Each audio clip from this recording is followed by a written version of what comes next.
Welcome. In front of me is a OPPO Reno 13 Pro, and today I'll show you a couple of tweaks and tricks you can do on this device. So to get started, we're gonna open up our settings, and let's start off by actually being on the main settings page. There we go. And we're gonna begin with the wallpaper and style, which is a general section where you can just customize the look and feel of your phone by changing things like the themes, which will include a lot of things like icons, fonts, and wallpapers. Or you can also just go and individually change each one of those. So we have always on display right here, then fonts, icons. So if you download more icons, they will show up right here. You also have the neat option of going with custom ones, so you can choose the shape of them, the size, the kind of like an image inside of it. So I think this would be this one. Yep. But for some reason doesn't work with Amazon, as you can see right here. And you have several other options as well. So that's one. And then scrolling down, we also have colors and fingerprint animation. So colors refers to the accent colors all around the device, like for instance the blue colors in here, or all kinds of jumbled up colors that you have on the main settings page. You can choose from a couple options that are listed right here, or you can have it based off of the wallpaper that you're using right now, which is a pretty neat option to have it kind of custom tailored to what you already have and matching. And last, we have things like the fingerprint animation. So you can change the animation. You can also turn it off altogether, but I want to point out it won't remove that white flash. The white flash is there to illuminate your finger when it's pressing the display, so the sensor can see it. So unfortunately you can't get rid of it if you wanted to. And we also have the edge lighting, which is just notification kind of lighting on the sides. When you get a notification, it just lights up on the sides, and that's about it. Now moving back to the main settings page, we can now go to home screen and lock screen, and here we have a couple of different things. So starting off with the two first options, home screen and home screen layout. So home screen allows you to change from drawer mode to standard. I hate that name for this mode, but whatever. So obviously you can either have all your applications on the home screen, or you can have them in an up drawer that you can swipe up to bring up. Then we have the home screen layout, just allows you to have more icons visible on a single page. Just groups them up a little bit tighter. For this, you probably might want to go back to the icons and, for instance, remove things like the names, or just make the icons smaller, which would make this look much better. Another thing in here is two different things will be pull down gesture. This is basically a one-handed mode.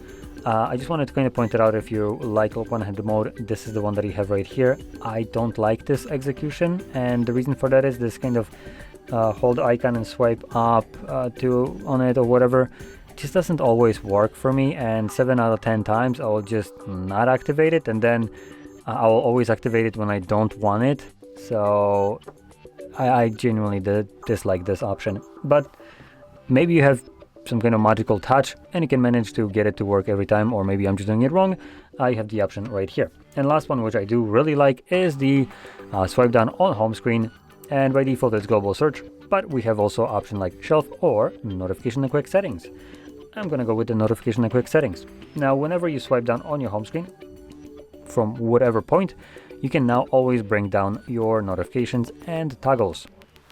So you no longer need to do it from the very top, so you no longer also need to reposition your hand to access that, which is for me a thumbs up. Now moving back and going to the display and the brightness, here we have a couple additional options like the light and dark mode. These you can just change permanently, or you can go to schedule mode and change it to switch automatically from light to dark mode, either from sunset to sunrise or on a custom schedule. And additionally, we have the screen color mode, just the saturation of your device. Now OPPO does tend to have a bit overdone red, specifically colors, in my opinion. It's overdone right here, but it's not as bad. Yeah, it's honestly not as terrible as on, for instance, the non-pro version of this phone. But anyway, you can choose whichever option you like most in here. I do like the Pro. as it adds a little bit more warmer tone to the entire display. You can also scroll down and from this little color wheel change the kind of hue to the display. So if you don't like that kind of yellowish tint that Pro adds, or maybe you want it without the Pro mode or whatever, because you like the saturation, you can just change it right here. Now this might not be as visible on the camera that you're watching this right now, but if you pay attention to the specifically white colors, you can see that they change ever so slightly. Now the camera isn't too great at picking this up, but in person this is a noticeable difference in the tint. Now, moving further down, we have the adaptive tone. Now this option might be useful to some people, but I want to point out it by enabling this option you will lose the option to customize the color tint of your device. So the reason for that is this option, the adaptive tone, tries to match the environment that you're in, the warmth of it and color of it, using camera. And because it's doing that, obviously if you have control over it, it kind of would mess up the process. So either you have it locked to whatever you want it, or you allow the device to automatically change it on the go, depending on the environment that you're in. As you can see, I'm not sure if it's visible, but right now with the lights that I have all around here, and this kind of makes the display look a bit more too yellowish for my taste. And it could be the fact that I do have like warm light right here. I have like a couple lights. So one is just natural. I think this one is natural, and one here is more of a very warm color. So it's probably throwing off this feature a little bit. Now scrolling down, we also have the screen resolution and refresh rate. Let's start with the resolution. Here we have two options. We have standard and high. Now you paid for the full display. You might as well use the full display by enabling high. But I do also want to point out, if you don't maybe see much of an option, or not option, but change between these two options, then maybe you just want to switch to standard, as that might give you a better battery life, as even listed right here, longer battery life. It's not going to be something super significant, I would presume, as the resolution difference isn't great. So you might have, I don't know, maybe 10 more minutes of battery life or so. I'm just guessing. But it still most certainly will be there statistically, just because of the decreased resolution. And then under refresh rate, we have similar kind of thing with multiple options. So by default, the device comes with an auto select, which means that the phone will run at 120 frames when you're, for instance, doing something on it. And when you stop doing something on it, for instance, like right now, there's nothing moving and you're not doing anything, the device drops it down to like 1 frame per second. It is using an LTPO display, so it can drop it below 60, and that will give you better battery life.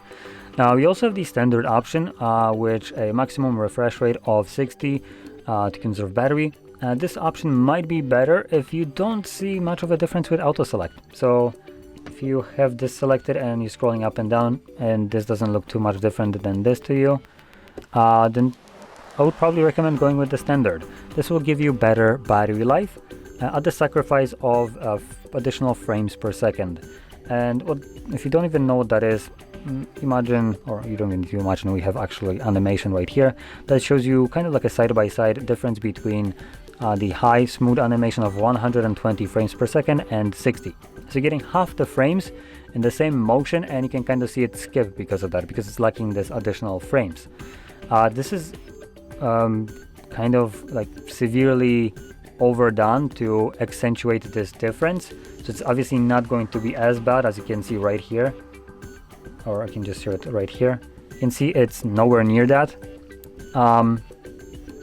But it will still have an impact, and I personally do see a stark difference between these two modes, so I do like the auto select. So anyway, select whichever one you want, but under no circumstance I should select this one, as this will just run permanently your device at 120 frames and waste a lot of the battery when it doesn't need to run at 120 frames per second. So don't use this option. And moving to notification, and there we go, quick settings, we have status bar in here.